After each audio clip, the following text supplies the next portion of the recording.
பல ஆண்டுகளுக்கு ஒரு முறை வந்துட்டு அங்கே கும்பமேளா நடக்குதுன்றது தெரிஞ்சது. நீங்கள் கூட ரீசெண்டாக அந்த கும்பமேளா நடந்த போது நீங்கள் அதை பற்றின சில அனுபவங்கள்லாம் எப்படி இருந்தது, அந்த இடத்துடைய சிறப்பு என்ன மேடம்?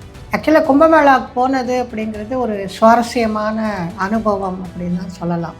உலகத்திலேயே அதிகமாக மக்கள் கூடுகின்ற ஒரு விழா அப்படின்னு சொன்னால் அது வந்து அந்த கும்பமேளா. அது நம்முடைய ரெக்கார்டாக இருக்குது. என்ன அங்கே குளிக்கணும், ஏன் ஸ்நானம் பண்ணணும் அப்படின்னு சொன்னால் அது வந்து கங்கா, யமுனா, சரஸ்வதி 3 நதிகளும் அந்த இடத்துல வந்து சங்கமமாகுது. கங்கா அவ்வளோ புனிதமான நதி, யமுனாவும் புனிதமான நதி, சரஸ்வதி கேட்கவே வேண்டாம். சரஸ்வதி வந்து அந்த இடத்துல அந்தர்வாகினி அப்படின்னா உள்ள, வெளியே தெரியாது அது எங்கே இருக்குது அப்படின்னு சொல்லி. சரஸ்வதி நதி அப்படிங்கிறது வந்து ஒரு மகா அற்புதமான நதி. குருக்ஷேத்திரம் நாங்கள் போனப்போ அந்த இடத்துலையும் சரஸ்வதி ஓடினதுக்கான எவிடன்ஸ் எல்லாம் அப்படி ஒரு, அதாவது அந்த சரஸ்வதி ஓடின அந்த பிரதேசங்களில் தான் நிறைய முனிவர்கள் ரிஷிகள்லாம் இருந்து ஆசிரமெல்லாம் அமைச்சுக்கிட்டு அவங்கெல்லாம் அங்கே நிறைய கல்விக்கு, ஏன்னா பேரே சரஸ்வதி, அதனால் அந்த மாதிரி இருந்திருக்கு அந்த நதி அப்படிங்கிறது. பிரயாக்ராஜில் பல அற்புதங்கள், நதிகள் அங்கே சேர இடத்துக்கு அந்த அந்த கரையோரமாக ஒரு இடத்துல அக்ஷயவடம் அப்படின்னு இருக்குது. அக்ஷயவடம் அப்படின்னு சொன்னால் அது தேவலோகத்திலேருந்து வந்தது அந்த அக்ஷயவடம். அக்ஷயவடம்னு ஆர்வம் இருக்கிறவங்க கூகுளில் போட்டு பார்த்தா அதனுடைய வேர்கள் மேலே, மரம் வந்து கீழே, அது மாதிரி அந்த வேர்கள் வந்து மேல் நோக்கி வளர்றதாக ஐதீகம். ஆனால் நிஜமாக அக்ஷயவடம் இப்போ நாம் பார்க்குறது வந்து அந்த மாதிரி இல்லை. ரெகுலர் சொல்லப்போனால் அது ஆலமரம், அது வந்து ஒரு தெய்வீக ஆலமரம். அந்த அக்ஷயவடத்துக்கு அதை தரிசனம் பண்ணிட்டு அதை வந்து கீழே நாகர்கள் எல்லாம் இருக்கும், எல்லா ஆலமரம் இருக்கும், அதை பூஜை பண்ணால் அவ்வளவு புனிதம் அப்படின்னு சொல்லிட்டு அதை எல்லாரும் பூஜை பண்ணுவாங்க. அங்கே இருந்த பரத்வாஜ் முனிவர் சொல்கிறாரு, சீதா நீ போய் அக்ஷயவடத்தை பிரார்த்தனை பண்ணிக்கோ. அதாவது அக்ஷயவடம் எப்படி அப்படின்னா கல்பத்தரு மாதிரி, நம்ம என்ன வேண்டினாலும் அது கொடுக்கும், அந்த மாதிரியானது. அதுக்கிட்ட போய் நம்ம வந்து நினச்சா போகிறோம் நடக்கும், அதுதான் அந்த அக்ஷயவடம் அப்படின்னு. அதனால் நீ என்ன வேண்டிக்கிறியோ நீ போய் வேண்டிக்கோ, அங்கே பூஜை பண்ணேன்னா உனக்கு நல்லது அப்படின்னு சொல்லிட்டு சொல்லுவார்.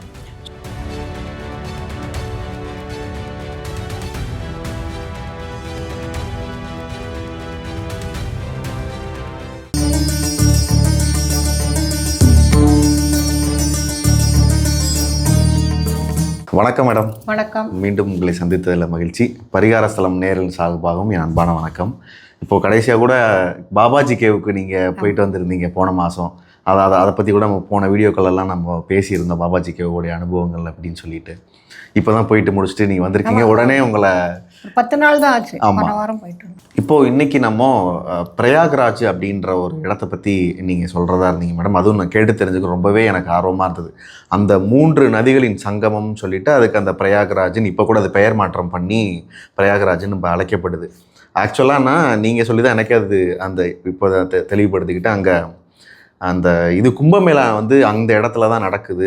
பல ஆண்டுகளுக்கு ஒரு முறை வந்துட்டு அங்கே கும்பமேளா நடக்குதுன்றது தெரிஞ்சது. நீங்கள் கூட ரீசெண்டாக அந்த கும்பமேளா நடந்த போது நீங்கள் கூட போயிட்டு வந்திருந்தீங்கன்னு சொல்லியிருந்தீங்க. அதை பற்றின சில அனுபவங்கள்லாம் எப்படி இருந்தது? ஏன்னா யாருமே எந்த ட்ராவல்ஸுமே இங்கேருந்து சவுத்துலேருந்து யாருமே பெருசாக அங்கே போகலை. ஏன்னா லட்சக்கணக்கான மக்கள், கோடிக்கணக்கான மக்கள் வருவாங்கன்னு பெருசாக அது எதுவும் அரேஞ்ச்மெண்ட்ஸ் இல்லை. பட் நீங்கள் அது சோலோவாக நீங்கள் அது இப்போ நீங்கள் ஒரு அரேஞ்ச்மெண்ட்ஸ் பண்ணி நீங்கள் எல்லாம் அரேஞ்ச் பண்ணி கூட்டு போயிட்டு வந்திருக்கீங்க. அதை பற்றி அனுபவங்கள், அந்த இடத்துடைய சிறப்பு என்ன மேடம், அதை பற்றி கொஞ்சம் சொல்லுங்கள். ஆக்சுவலாக கும்பமேளா போனது அப்படிங்கிறது ஒரு சுவாரஸ்யமான அனுபவம் அப்படின்னு தான் சொல்லலாம். ஏன்னா உலகத்திலேயே அதிகமாக மக்கள் கூடுகின்ற ஒரு விழா அப்படின்னு சொன்னால் அது வந்து அந்த கும்பமேளா. அது நம்முடைய ரெக்கார்டாக இருக்குது. அதுக்கு அவ்வளவு பேர் அங்கே கூடுறாங்க. வந்து எல்லாரும் அந்த நேரத்தில் அங்கே வந்து அந்த குறிப்பிட்ட ஒரு அந்த கோள்கள் சேர்கிற சமயத்தில் அங்கே அந்த 3 நதிகளும் வந்து சங்கமிக்கிற இடத்துல குளிக்கிறது, ஸ்நானம் பண்ணுறது அப்படிங்கிறது ரொம்ப ரொம்ப விசேஷம் அப்படின்னு சொல்லிட்டு. அதுவும் இந்த வருஷம் வந்து அது எப்படி அப்படின்னா 12 ஆண்டுகளுக்கு ஒரு முறை அந்த கும்பமேளாங்கிறது. ஒவ்வொரு நதிக்கும் ஒவ்வொரு வருஷம் அந்த கும்பமேளா நடைபெறும். கங்கைக்கு ஒரு வருஷம் நடக்கும். அதே மாதிரி வந்து காவேரிக்கும் நடக்கும். நம்ம இந்த திரிவேணி சங்கமத்துலேயும் நடக்கும். அந்த மாதிரி ஒவ்வொரு வருஷம் ஒவ்வொரு இதில் நடக்கும். இந்த தடவை வந்து 144 வருஷத்துக்கு ஒரு தடவை வருகின்ற கும்பமேளா அப்படிங்கிற மாதிரி இருந்ததால் அப்படி ஒரு கூட்டம். அதனால் ஏன்னா நம்ம சாதாரணமாகவே என்ன அப்படின்னா அது கிட்ட விட மாட்டாங்க. நம்ம இறங்கி நடந்து தான் போகணும். இப்போ எங்கேயோ 10 கிலோமீட்டர் 15 கிலோமீட்டருக்கு முன்னாடியெல்லாம் வண்டியை நிறுத்திட்டாங்க. அங்கேருந்து நடந்து வந்து சாப்பாடு இல்லாமல் அப்படியெல்லாம் ரொம்ப, ஆனாலும் கூட அந்த இடத்துல வந்து குளிக்கணும் அப்படின்ட்டு. என்ன அங்கே குளிக்கணும், ஏன் ஸ்நானம் பண்ணணும் அப்படின்னு சொன்னால், அது வந்து கங்கா, யமுனா, சரஸ்வதி 3 நதிகளும் அந்த இடத்துல வந்து சங்கமமாகுது. கங்கா அவ்வளோ புனிதமான நதி, யமுனாவும் புனிதமான நதி, சரஸ்வதி கேட்கவே வேண்டாம். சரஸ்வதி வந்து அந்த இடத்துல அந்தர்வாகினி. அந்தர்வாகினி அப்படின்னா உள்ள, வெளியே தெரியாது அது எங்கே இருக்குது அப்படின்னு சொல்லி. சரஸ்வதி நதி அப்படிங்கிறது வந்து ஒரு மகா அற்புதமான நதி. அது வந்து பத்ரிநாத்தில் நமக்கு தெரியும். அது நதி எல்லாமே ஹிமாலயாஸில் உற்பத்தி ஆகி வர்றது தான். அந்த பத்ரிநாத்தில் வர்ற அந்த நதி அதுக்கப்புறம் உள்ளே போயிடுது, நிலத்துக்குள்ளே போயிடுது, மலைக்குள்ளே இருக்கிற ஒரு இதுக்குள்ளே போயிடுது. அப்புறம் அது எங்கேயுமே வெளியவே தெரியறதில்ல. அதுக்கப்புறம் அது வந்து அது எப்படியோ உள்ளேந்து இந்த பிரயாக்ராஜில் இங்கே வந்து அது சங்கமமாகுது. பட் பல யுகங்களுக்கு முன்னாடி அந்த சரஸ்வதி நதி அப்படிங்கிறது ஓடிட்டு இருந்தது. ஆக்சுவலாக இப்போ என்ன அப்படின்னா, இந்த சரஸ்வதி நதி கண்டுபிடிக்கிறது அப்படின்னு ஒரு ப்ராஜெக்ட் ஆரம்பிச்சிருக்காங்க. அது பல இடங்கள்ல அந்த மாதிரி அது தெரிய வரும். இப்போ குருக்ஷேத்திரம் நாங்கள் போனப்போ அந்த இடத்துலையும் சரஸ்வதி ஓடினதுக்கான எவிடன்ஸ் எல்லாம் இருக்கு. அப்படி அதாவது அந்த சரஸ்வதி ஓடின அந்த பிரதேசங்களில் தான் நிறைய முனிவர்கள் ரிஷிகள்லாம் இருந்து ஆசிரமெல்லாம் அமைச்சுக்கிட்டு அவங்கெல்லாம் அங்கே நிறைய கல்விக்கு, ஏன்னா பேரே சரஸ்வதி, அதனால் அந்த மாதிரி இருந்திருக்கு அந்த நதி அப்படிங்கிறது. அப்புறம் ஏதோ ஒரு பிரளயம், ஒரு பெரிய பிரளயம் வந்து இந்த பூமியில் நடந்தது. இதை பற்றி நிறைய பேர் வந்து நம்ம இதில் வேதங்களில் சொல்லப்பட்டிருக்கு. அதே மாதிரி மற்ற இதுலேயும் மதங்களிலேயும் அவர்களுடைய புனித நூல்களில் இது குறிப்பிடப்பட்டிருக்கு. அப்போ தான் இந்த லெமோரியா கண்டம்ங்கிறது கூட மறைஞ்சு போச்சு. நம்முடைய இந்தியாவுக்கு கீழே ஒரு பெரிய கண்டம் இருந்தது லெமோரியா. அதாவது வந்து இந்தியாவும் ஆஸ்திரேலியாவும் சேர்ந்து இருந்தது. அப்போ அதுக்கு நடுவில் ஒரு பெரிய கண்டம் இருந்தது. அது எல்லாமே கம்ப்ளீட்டாக மாறி போச்சு அந்த பிரளயத்தில். இதை தான் சொல்லுவாங்க, கிருஷ்ணர் அப்புறம் பிரளயத்துக்கு அப்புறம் ஆலையில வந்தார் அப்படின்லாம் சொல்லுவாங்க. அந்த பிரளயம் நடந்தப்போ இந்த சரஸ்வதி நதியும் உள்ளே போயிடுச்சு. அப்போ தான் இந்த 3 நதிகளும் அந்த இடத்துல வந்து சங்கமம் மாறுது. அது வந்து உள்ளே வந்து அந்த இடத்துல சேர்றது. ஸோ ரொம்ப ரொம்ப ஒரு புனிதமான இடம். எப்படி காசிக்கு எல்லாரும் போவாங்களோ, காசிக்கு போயிட்டு கண்டிப்பாக இந்த இடத்துக்கு திரிவேணி சங்கமத்துக்கு வந்து அந்த இடத்துல ஸ்நானம் பண்ணுறது அப்படிங்கிறது ஒரு கட்டாயம், ஒரு முக்கியமான ஒரு விஷயமாக வச்சுருப்பாங்க. அது எப்படின்னா காசி, இந்த பிரயாக்ராஜ், அதுக்கப்புறமா வந்து கயா, இந்த 3 இடங்களுக்கும் போகிறது அப்படிங்கிறது இருக்கும். பட் இப்போ என்ன ஆச்சு அப்படின்னா, அந்த அயோத்தி கோவில் கட்டின உடனேயே அயோத்தியும் அந்த இதில் சேர்ந்துருச்சு. ஸோ இப்போ இந்த 4 ஊர்களுக்கும் போயிட்டு வர்றது, புனித ஸ்தலங்களுக்கும் யாத்திரை போகிறது அப்படிங்கிறது இப்போ வந்து ஆயிடுச்சு. ஸோ இந்த மாதிரி ஒரு முக்கியமான இடமாக இந்த பிரயாக்ராஜ் இருக்குது. இது முதல்ல அலகாபாத் அப்படின்னு பேர் இருந்தது. அதுக்கப்புறமா இவர் வந்த பிறகு, முதலமைச்சரான பிறகு யோகி, அவர் பல பெயர்களை நம்முடைய புனிதமான பெயர்களாக மாற்றினார். அதில் ஒன்று தான் இது அலகாபாத்துங்கிறது பிரயாக்ராஜ். பிரயாக் அப்படின்னா என்ன அப்படின்னு சொன்னால் சங்கமம், 2 நதிகள் சங்கமம் ஆகிறது, 2ஓ 3ஓ சேர்றது பிரயாக் அப்படின்னு சொல்லுவாங்க. இது வந்து அந்த மாதிரி கங்கா, ஹிமாலயாஸில் பார்த்திங்கன்னா பல நதிகள் ஒன்றா சேர்ந்து வரும், அங்கங்கே சேரும். மந்தாகினி, அந்த மாதிரி எல்லா நதிகளும் ஒவ்வொன்றா சேரும். பிண்டர் அப்படின்னு நிறைய நதிகள் அங்கங்கே சேரும். எல்லாமே சேர்ந்து கடைசியாக வரும்பொழுது ரிஷிகேஷ்க்கு முன்னாடி கங்கை அப்படிங்கிற பெயரோடு அது வரும். இப்போ அது வந்து திருப்பியும் இங்கே யமுனையோடையும் சரஸ்வதியோடையும் சேர்றது. ஸோ இப்படி அதனால் இது கடைசி ஜங்ஷன் அதை சேர்றதுங்கிறது இதுக்கு பேர் ராஜ், பிரயாக்ராஜ் அப்படின்னு பேர். ஸோ அந்த மாதிரி இருக்கும் பொழுது அத்தனை நதிகளிலையும் நம்ம ஸ்நானம் பண்ண மாதிரியான ஒரு நமக்கு அந்த ஒரு இது கிடைக்கிறது, பலன் கிடைக்கிறது. அதனால் இங்கே ஸ்நானம் பண்ணிட்டாவே நமக்கு நம்முடைய முன்னோர்கள் 21 தலைமுறை முன்னோர்களும் பாப்ப விமோசனம் பெறுகிறார்கள். நமக்கும் அந்த ஒரு இது கிடைக்கிறது, பலன் கிடைக்கிறது, புண்ணியம் கிடைக்கிறது அப்படின்னு சொல்லுவாங்க. அதனால் நம்ம பாரத தேசத்தில் இருக்கிற இந்துக்கள் எல்லாருமே அங்கே வந்து குளிக்கணும் அப்படிங்கிற மாதிரியான ஒரு இதை வச்சுருக்காங்க, பழக்கத்தை வச்சுருக்காங்க. அதில் கூட என்ன அப்படின்னு சொன்னால், ராமேஸ்வரத்தில் அந்த கடல் இருக்கு இல்லையா, அதில் வந்து 3 இது லிங்கம் மாதிரி பிடிப்பாங்க. வேணி மாதவம், குந்தி மாதவம் அப்படிலாம் 3 பிடிச்சிட்டு அதில் வந்து 2 இதை வந்து கரைச்சிருவாங்க. அந்த கடலில் கரைச்சிட்டு அந்த வேணி மாதவங்கிற லிங்கத்தை மணல் அதை மூட்டையாக கட்டி அதை எடுத்துக்கிட்டு இங்கே வருவாங்க பிரயாகராஜுக்கு. இங்கே வந்து அதை பூஜை பண்ணி அதை கரைப்பாங்க. நம்முடைய அதாவது இப்போவோ ஏதோ ஒரு யுகத்தில் எப்படி ராமேஸ்வரத்தையும் இந்த பிரயாகராஜையும் அவங்க வந்து கனெக்ட் பண்ணியிருக்காங்க அப்படிங்கிறதுக்கு அது ஒரு ஆச்சரியமான விஷயம். எப்படி அப்படின்னா, அந்த காசி யாத்திரையே எப்படி பூர்த்தி ஆகும் அப்படின்னு சொல்லுவாங்க அப்படின்னா, முதல்ல ராமேஸ்வரம் போகணும். அங்கே போயிட்டு தரிசனம் பண்ணிட்டு அதுக்கப்புறம் அங்கேருந்து இந்த லிங்கத்தை எடுத்துகிட்டு வந்து இங்கே கரைச்சிட்டு காசியில் விஸ்வநாதரை பார்த்துட்டு இங்கேருந்து திருப்பி அந்த கங்கா நதி தண்ணீர் இருக்கு இல்லையா, அந்த தீர்த்தத்தை எடுத்துப்பாங்க. இந்த பிரயாகராஜில் தான் எடுப்பாங்க. எடுத்து அந்த 3 நதிகள் சங்கமம் ஆகிறது இல்லையா, இந்த இடத்துல எடுத்துப்பாங்க. எடுத்துட்டு திருப்பி ராமேஸ்வரம் வருவாங்க. ராமேஸ்வரம் வந்து அங்கே இருக்கிற அவர் ராமநாதேஸ்வரருக்கு அந்த கங்கையால் அபிஷேகம் பண்ணுவாங்க, கங்கா தீர்த்தத்தால். அப்போ தான் அந்த யாத்திரை பூர்த்தி ஆகிறது அப்படின்னு சொல்லிட்டு. அப்போது இதை எவ்வளோ அழகாக நம்முடைய அந்த பாரத தேசத்தை கனெக்ட் பண்ணி அந்த காலத்திலே கனெக்ட் பண்ணிடும். பொதுவாக வந்து நீங்கள் எல்லா இடத்துக்கும் போகணும் வரணும் அப்படின்னு சொன்னால் யாரும் அதை கேட்க மாட்டாங்க. அதே பக்தி பூர்வமாக நீங்கள் முதல்ல ராமேஸ்வரம் போகணும், அப்புறம் காசிக்கு பிரயாகராஜுக்கு போகணும், அப்புறம் காசிக்கு போகணும், அப்புறம் காசிலேருந்து திருப்பியும் ராமேஸ்வரம் வரணும், அப்போ தான் உங்களுக்கு மொத்த புண்ணியம் கிடைக்கும் அப்படின்னு சொன்னாங்க. ஸோ அப்போ போகிறாங்க அப்படின்னு சொன்னால் போகிற வழிகளில் எல்லாமே வந்து மக்கள் பல்வேறு விதமான இப்போ மாதிரி வந்து இப்போ கிளம்புனோம்னா மத்தியானம் போயிடலாம் காசிக்கு, அந்த மாதிரி கிடையாது. அந்த காலத்துல எல்லாம் காசிக்கு போகிறாங்க அப்படின்னு சொன்னால் அவங்க திரும்பி வருவாங்களான்னாவே தெரியாது, அது நிச்சயம் கிடையாது. அதனால் போகும்போது போயிட்டு வரேன்னு சொல்லிட்டு போவாங்க, அவ்வளோதான். அப்புறம் அவங்க வந்தால் தான் உண்டு. அவ்வளோ கஷ்டம் காசி யாத்திரை அப்படிங்கிறது.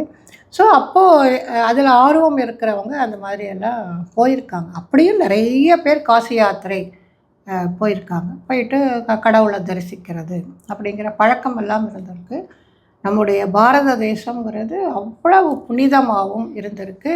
அந்த தீர்த்தங்களை கங்கா, யமுனா, சரஸ்வதியை எல்லாம் அவ்வளவு புனிதமாக அவங்க வந்து நினச்சிருக்காங்க. கடவுளுக்கும் மேலே அவங்க அதையெல்லாம் போற்றி பாதுகாத்திருக்காங்க.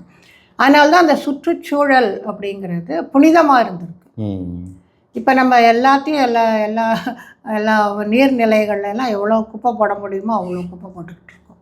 அதனால் அந்த மாதிரி அந்த 3 நதிகளும் சங்கமம் ஆகின்ற அவ்வளோ புனிதமான ஒரு இடம் வந்து அந்த பிரயாகராஜ் அப்படிங்கிறது. ஸோ இவ்வளோதானா அங்கே அந்த 3 நதிகள் சங்கமம் மாறுது, அங்கே போய் ஸ்நானம் பண்ணால் எல்லா பாவமும் போயிடும், அவ்வளவுதானா அப்படின்னு சொன்னால் இல்லை. பிரயாகராஜில் பல அற்புதங்கள் இருக்குது. என்ன அப்படின்னு சொன்னால், அந்த நதிகள் அதை சேர இடத்துக்கு அந்த அந்த கரையோரமாக ஒரு இடத்துல அக்ஷயவடம் அப்படின்னு இருக்குது. அக்ஷயவடம் அப்படின்னு சொன்னால் அது தேவலோகத்திலேருந்து வந்தது அந்த அக்ஷயவடம். அந்த அக்ஷயம் அப்படின்னு சொன்னாவே பெருகிறது, க்ஷயம் அக்ஷயம். இப்போ அக்ஷய திருதை அப்படின்னு சொன்ன உடனே ஒரே திமிலோகப்படும், எல்லாரும் போய் நகை வாங்கணும், அந்த மாதிரி எல்லாம் இப்போ இருக்கு இல்லையா, அந்த அக்ஷயம். அப்போ அந்த சமயத்தில் ஏதாவது வாங்கினோம்னா நமக்கு உண்மையே அப்படி கிடையாது, நகை வாங்கணுங்கிறது இல்லை. நிஜமாக சொல்லப்போனால் அந்த சமயத்தில் நிறைய தானம் பண்ணணும். நாம் நகை வாங்கிக்கிறது இல்லை, கோல்டு வாங்கிக்கிறது இல்லை, நிறைய தானம் பண்ணணும். அப்படி பண்ணும் பொழுது அது பல்கி பெருகும், அந்த பலன்கிறது நமக்கு கிடைக்கும்ங்கிறது. அது எப்படியோ அக்ஷய திருதைக்கு நகை வாங்கணும், கோல்டு வாங்கணும் அப்படிங்கிற மாதிரியான ஒரு இது வந்துடுச்சு. இப்போ 1,00,000க்கு மேலே போனாலும் கூட இந்த தடவையும் அவ்வளோ கும்பல் கடைகளில். ஸோ அந்த அக்ஷயம் பெருகிறது. அந்த அக்ஷய வடம், இந்த அக்ஷய வடம் அப்படிங்கிறது தேவலோகத்திலேருந்து வந்த ஒரு விருட்சம். அது என்ன சொல்லுவாங்க அப்படின்னு சொன்னால், அந்த அக்ஷய வடம்னு ஆர்வம் இருக்கிறவங்க கூகுளில் போட்டு பார்த்தா அதனுடைய வேர்கள் மேலே இருக்கும், மரம் வந்து கீழே இருக்கும். அது மாதிரி அந்த வேர்கள் வந்து மேல் நோக்கி வளர்றதாக ஐதீகம். ஆனால் நிஜமாக அக்ஷய வடம் இப்போ நாம் பார்க்குறது வந்து அந்த மாதிரி இல்லை. ரெகுலர் சொல்லப்போனால் அது ஆலமரம். அது வந்து ஒரு தெய்வீக ஆலமரம். அது வந்து பல யுகங்களாக அங்கே அந்த இடத்துல இருக்குது. அந்த அக்ஷய வடத்துக்கு அதை தரிசனம் பண்ணிவிட்டு அதை வந்து கீழே நாகர்கள் எல்லாம் இருக்கும், எல்லா ஆலமரம் மருந்தும். அதை பூஜை பண்ணால் அவ்வளவு புனிதம் அப்படின்னு சொல்லிட்டு அதை எல்லாரும் பூஜை பண்ணுவாங்க. இந்த இடத்துக்கு சீதை வந்திருக்கா. எப்படி அப்படின்னு சொன்னால், ராமர், சீதை, லக்ஷ்மணர் 3 பேரும் அயோத்தியிலேருந்து வராங்க. வந்துட்டு ஸ்ருங்கிவேரிபுர், நம்ம தமிழில் சொன்னால் ஸ்ருங்கிவேரிபுரம் அப்படின்னு சொல்லணும். அது வந்து குகனுடைய ஆட்சி செய்த இடம். அங்கே குகன்கிட்ட வராங்க. குகன் தான் வந்து இவங்களை கொண்டு வந்து இந்த இடத்துல விடுறார், பிரயாக்ராஜில் கொண்டு வந்து விடுறாரு. இதுக்கப்புறம் அவங்க நடந்து போகணும், கங்கையை கிராஸ் பண்ணிடுறாங்க. கிராஸ் பண்ணிவிட்டு இவங்க நடந்து போய் அப்புறம் ஆரண்யத்துக்கு, காட்டுக்கு போயிடுறாங்க. ஸோ அப்படி வரும் பொழுது அங்கே இருந்த பரத்வாஜ் முனிவர் சொல்கிறாரு, சீதா நீ போய் அக்ஷய வடத்தை பிரார்த்தனை பண்ணிக்கோ. அதாவது அக்ஷய வடம் எப்படி அப்படின்னா கல்பா இது மாதிரி, கல்பத்தரு மாதிரி. நம்ம என்ன வேண்டினாலும் அது கொடுக்கும், அந்த மாதிரியானது. அது கல்ப விருட்சம்னு சொல்லுவாங்க இல்லையா, அதுக்கிட்ட போய் நம்ம வந்து நினச்சா போகிறோம், நடக்கும். அதுதான் அந்த அக்ஷய வடம் அப்படின்னு. அதனால் நீ என்ன வேண்டிக்கிறியோ நீ போய் வேண்டிக்கோ, அங்கே பூஜை பண்ணேன்னா உனக்கு நல்லது அப்படின்னு சொல்லிட்டு சொல்லுவார். ஸோ சீதை வந்து அந்த இடத்துல பூஜை பண்ணுறான். அங்கே வந்துட்டு அந்த அக்ஷய வடத்துக்கிட்ட பிரார்த்தனை பண்ணிக்கிறாள். எங்கள் வீட்டில் எல்லோரும் நல்லா இருக்கணும், எல்லோரும் ஒரு எளிய பெண் மாதிரி பிரார்த்தனை பண்ணிவிட்டு, நாங்கள் இப்போ காட்டுக்கு 14 வருஷம் போகிறோம், நல்லபடியாக நாங்கள் எல்லோரும் திருப்பி வரணும் அப்படின்னு சொல்லிட்டு பிரார்த்தனை பண்ணிக்கிட்டு அங்கே பூஜை பண்ணுறோம். ஸோ அவ்வளோ ஒரு பெருமை வாய்ந்த மரம் அது. அதனால் என்ன அப்படின்னா நிறைய பேர் அங்கே வந்து பூஜை சீதாவே பூஜை பண்ணத இடம் அப்படிங்கிறதால அதில் அந்த அக்ஷய வடம் வந்து நம்ம நினச்சதை கொடுக்கும். அங்கே போய் பிரார்த்தனை பண்ணிக்கிட்டு அது கொடுக்கும் அப்படிங்கிறதால நிறைய பேர் அந்த இடத்துக்கு வந்து பூஜையெல்லாம் பண்ணுவாங்க. அந்த மாதிரி பண்ணுறதால எப்போ பார்த்தாலும் அங்கே கூட்டம் இருந்துக்கிட்டே இருக்கும். அங்கே போய் ஸ்நானம் பண்ணிவிட்டு பிரயாக்ராஜில் அந்த சங்கமத்தில் இங்கே வந்து பூஜை பண்ணுவாங்க. இதை பார்த்த உடனே பிரிட்டிஷ் டைமில், அவங்களுடைய ஆட்சி இருந்த டைமில், அதாவது நம்முடைய இந்துக்கள் நிறைய வந்து இங்கே பிரார்த்தனை பண்ணுறாங்க, பூஜை பண்ணுறாங்க, இந்த மரம் தானே இதுக்கெல்லாம் காரணம் அப்படின்னு சொல்லிட்டு அந்த மரத்தை வெட்டிடணும் அப்படின்ட்டு வெட்டிடுவாங்க. இந்த அக்ஷய வடத்தை பெருசாக வளர்ந்துருக்கும், அதை இதோட வெட்டிடுவாங்க. வேற எடுக்க முடியாது, ஏன்னா அது யுகம் யுகமாக இருக்கிறது. ஸோ வெட்டிட்டு அதில் வந்து இரும்பை காய்ச்சி ஊற்றுவாங்க, அது வளரவே கூடாது அப்படின்னு கட்டிட்டு அது மேலே ஒரு வளையம் மாதிரி போட்டுருவாங்க. அதை போட்டுட்டு அவ்வளோதான், இனிமேல் அக்ஷய வடம் கிடையாது, ஒன்றும் கிடையாது, அது என்ன தேவலோகத்துலேருந்து வந்ததா என்ன பார்க்கலாம் அப்படிங்கிற மாதிரி பண்ணிடுவாங்க. ஆனால் என்ன ஆச்சு அப்படின்னா, ஒரு சில ஒரு 2 வருஷத்துக்குள்ளே சின்னதாக அதுக்குள்ளேருந்து துளிர்த்தது. எந்த மரமுமே துளிக்காது, இரும்பு காய்ச்சி ஊற்றினா எந்த மரம், ஆனால் இது துளிர்த்தது. துளிர்த்து கொஞ்சம் கொஞ்சமாக வளர்ந்து இன்றைக்கு திருப்பியும் பழைய நிலைக்கு வந்துடுச்சு. இன்றைக்கு பார்த்தா உள்ள அக்ஷய வடம் இருக்கும். அந்த அந்த இரும்பு வேலி அமைச்சது அதெல்லாம் பார்க்க முடியுமா இப்பயுமே? அது இப்போ வந்து நிறைய சமயத்தில் அதை அலோவ் பண்ண மாட்டேங்கிறாங்க, ஏன்னா அங்கே போய் இந்த மாதிரி எல்லாம் நிறைய பண்ணுறாங்க அப்படிங்கிறதால. அது வந்து இப்போது இராணுவத்தின் கீழே அவங்களுடைய கண்காணிப்பில் இருக்கிறதால சில சமயம் அலோவ் பண்ணுறாங்க, சில தூரத்தில் இருந்தால் அதை பார்க்க முடியுங்களா நம்ம? இல்லை, அது வந்து ஒரு கோட்டைக்குள்ளே இருக்கும். உள்ளே போனோம், நம்ம உள்ளே போனோம்னா அங்கே இருக்கும். அதனால் அந்த அவ்வளோ சிறப்பான அந்த அக்ஷய வடம் அப்படிங்கிறது இருக்குது. அதை போய் அந்த இடத்துல நம்ம தரிசனம் பண்ணிக்கலாம். சீதாதேவி அங்கே எல்லாருமா வராங்க, வந்துட்டு அந்த இடத்துல பூஜை பண்ணுறாங்க அப்படிங்கிறது ஒன்று. அதே மாதிரி அங்கே ஒரு ஆஞ்சநேயர் கோவில் ஒன்று இருக்குது. அந்த ஆஞ்சநேயர் கோவில் சுயம்புவா அவர் வந்து அங்கேயே இருக்கார் அப்படிங்கிற மாதிரி ஒரு ஐதீகம். அந்த கோவிலுக்கும் நிறைய பேர் வந்து அங்கே வருவாங்க. அந்த இந்த இதெல்லாம் பார்த்துட்டு அப்படியே எல்லாத்தையும் தரிசனம் பண்ணிக்கிட்டே போவாங்க. அந்த மாதிரி அந்த கோவில் ஒன்று அங்கே இருக்குது. அது தவிர வந்து அங்கே பிரயாக்ராஜில் அலோபி மாதா அப்படின்னு சொல்லிட்டு சக்தி பீடத்தில் வருது. அது ரொம்ப அற்புதமாக இருக்கும் அந்த கோவில் அப்படிங்கிறது. அந்த அலோபி மாதா கோவிலும் இந்த பிரயாக்ராஜில் இருக்குது. போகிறவங்க நம்ம அந்த சக்தி பீடத்தில் ஒன்றாக இருக்கிற அந்த அலோபி மாதாவை நம்ம தரிசனம் பண்ணிக்கலாம்.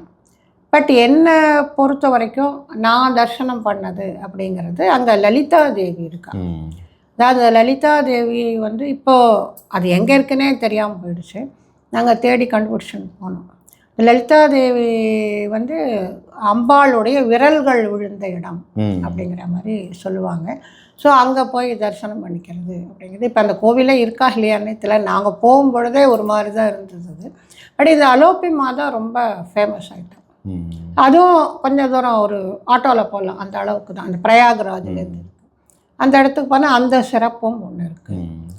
இன்னொன்று எல்லாத்த விட ரொம்ப ஒரு மனதை உருக்குகின்ற ஒரு விஷயம் என்ன அப்படின்னு சொன்னால், இந்த பிரயாக்ராஜ் வந்து ஒரு பெரிய கடற்கரை மாதிரி தான், பெரிய மணல் இது இருக்கிறது.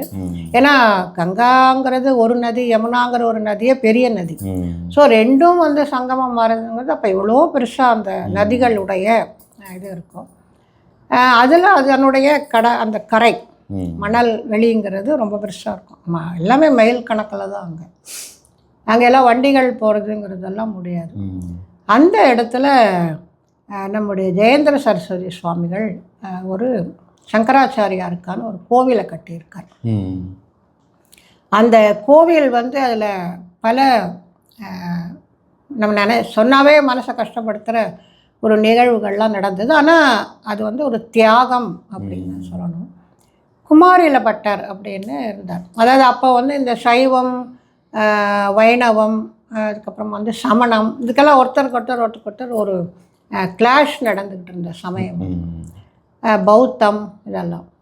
இந்த குமாரில பட்டர் வந்து ஒரு பெரிய ஒரு மகான், இந்து மதத்துக்காக தன்னுடைய வாழ்க்கையை அர்ப்பணித்தவர். அந்த மாதிரி ஒரு இயக்கம் அப்போ நடந்தது. எப்படி நம்ம தென்னாட்டில் வந்து அப்பர் சுந்தரர், திருநாவுக்கரசர் அவங்கெல்லாம் தோன்றி ஒரு இயக்கம். அப்போது இங்கேயும் சமண மதம் பெருசாக போனப்போ அவங்கெல்லாம் தோன்றி தான் திருப்பியும் சைவத்தை அவங்க நிலைநாட்டினாங்க.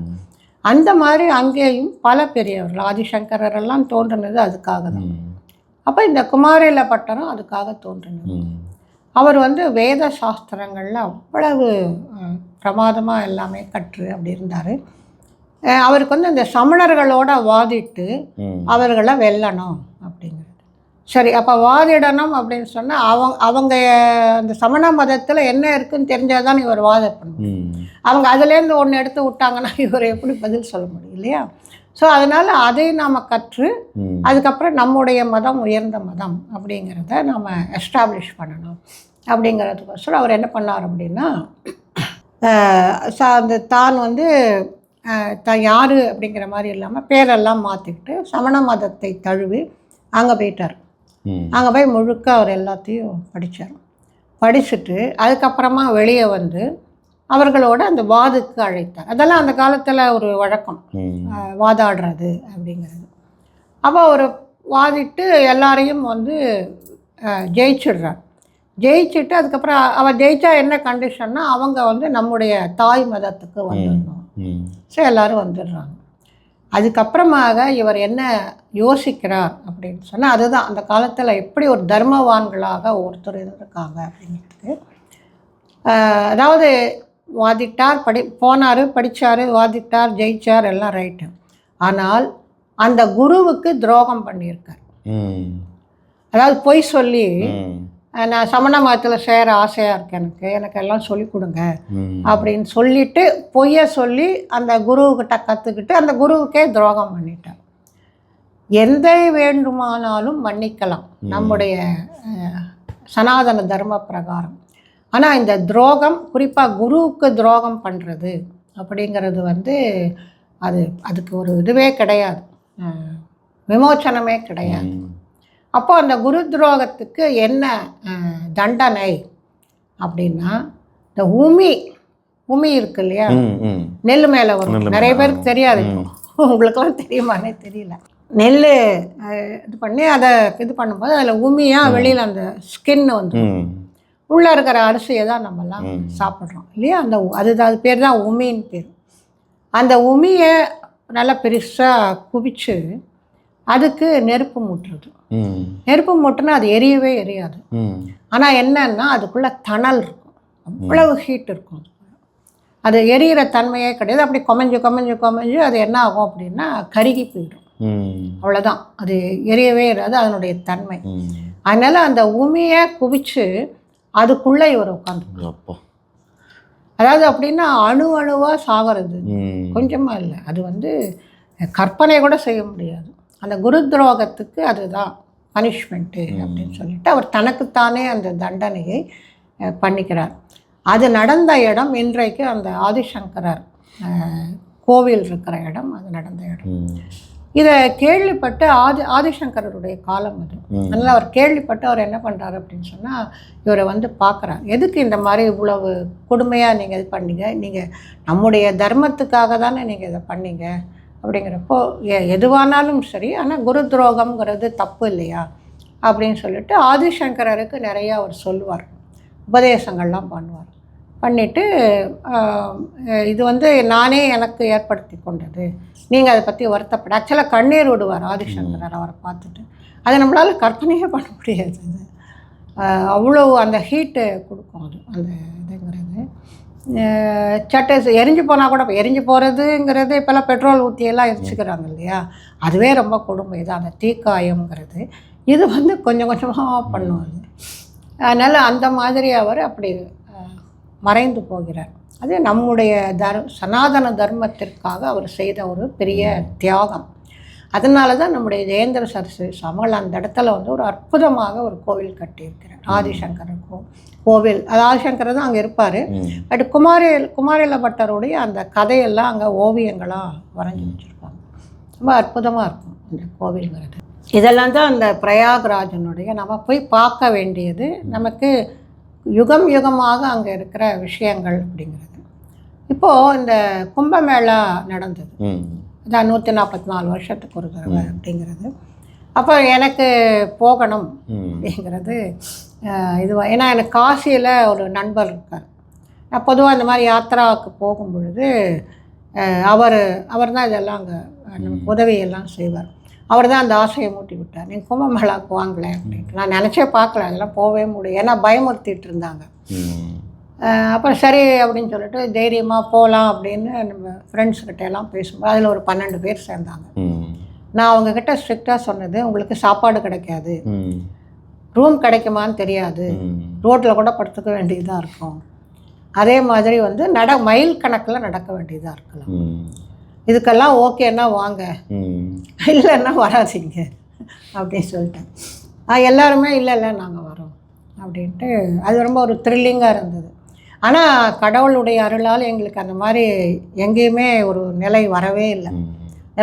எல்லா இடங்களிலையுமே சாப்பாடு கிடச்சி. குறிப்பாக பிரயாகராஜில் அந்த சமயத்தில் எத்தனை கோடி பேருக்கு அவங்களால சாப்பாடு கொடுக்க முடியும், ஹோட்டல்லாம் ஒன்றுமே பண்ண முடியாது. அதனால் அந்த இடத்துல எல்லாம் உணவே இல்லாமல் இருந்தது. அப்புறம் நாங்கள் காசியிலேருந்து எல்லாத்தையும் எடுத்துன்னு வாரணாசியிலேருந்து எடுத்துன்னு வந்துட்டு அதே மாதிரி அந்த ரோடெல்லாம் பிளாக் ஆகிடும், அப்படியே வண்டிகள் போகிறதால 3 மணி நேரம் 4 மணி நேரம். அதே மாதிரி ஒரு 10 கிலோமீட்டருக்கு முன்னாடி பஸ் எல்லாம் நிறுத்திடுவாங்க. அங்கேருந்து நடந்து வந்தவங்களாம் இருக்காங்க. குறைஞ்சது ஒவ்வொருத்தரும் 10 கிலோமீட்டர் 15 கிலோமீட்டர் நடந்து வந்து தான் அந்த சங்கமத்தில் குளித்தாங்க. அப்படிலாம் இருந்தது. எங்களுக்கு எல்லாருக்கும் கடவுள் அருள் இருக்கிறதுனால எங்களுக்கு தான் ஸ்பெஷலாக கிடச்சிதுன்னு சொல்ல முடியாது. பட் ஏதோ ஒரு இது வச்சுக்கோங்களேன், அதிர்ஷ்டம் அப்படிங்கிற மாதிரி அருள் ஏதோ கொடுத்துட்டார். அதனுடைய அடுத்த இதில் இந்த கிராமங்கள் வழியாக வரலாம், அது மாதிரி எங்கள் டிரைவருக்கு அது தெரிஞ்சிருந்தது. அதனால் அந்த அதர் சைடு இந்த கிராமங்கள் வழியாக வந்து ஒரு 1 கிலோமீட்டருக்கு முன்னாடி அந்த வண்டியை நிறுத்தி இங்கேருந்து நடந்து போங்கன்னு சொல்லிட்டாங்க. நாங்கள் நடந்த நல்ல வெயில், அப்போல்லாம் பிப்ரவரி மாதம், அந்த சமயத்தில் அங்கெல்லாம் நல்ல வெயில் இருக்கும். நடந்து போனால் கரெக்டாக அந்த திரிவேணி சங்கமத்துக்கிட்ட நாங்கள் உள்ளே நுழைஞ்சோம். பிரம்மாண்டமான அமைப்புகள். அவர் வந்து யோகி எப்படி தான் இதையெல்லாம் அவர் பண்ணாருங்கிற ஒரு ஆச்சரியமான விஷயம். அதாவது நமக்கு ஒரு 1000 பேர் வந்தாவே பல்வேறு விதமான பிரச்சனைகள்லாம் வரும். கோடிக்கணக்கான மக்கள் தினமும் தினமும் வந்துக்கிட்டே இருக்காங்க, குடிச்சுக்கிட்டே இருக்காங்க, போய்கிட்டே இருக்காங்க.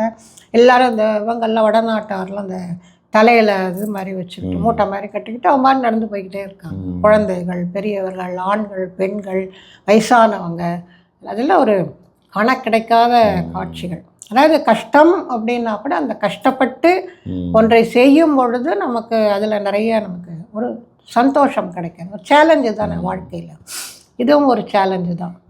அதனால் நாங்கள் அந்த இடத்துக்கு போய் நல்லா அருமையாக ஸ்நானம் பண்ணிவிட்டு அதுக்கப்புறம் முதல் நாள் ராத்திரி எங்களுக்கு ஒரு சப்பாத்தியெல்லாம் கட்டி கொடுத்துருந்தாங்க.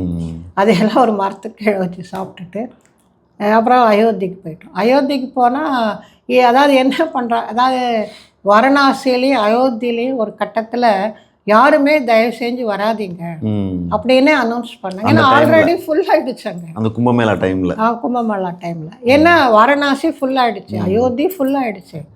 அந்த மாதிரி கூட்டம், எல்லாம் பக்தி.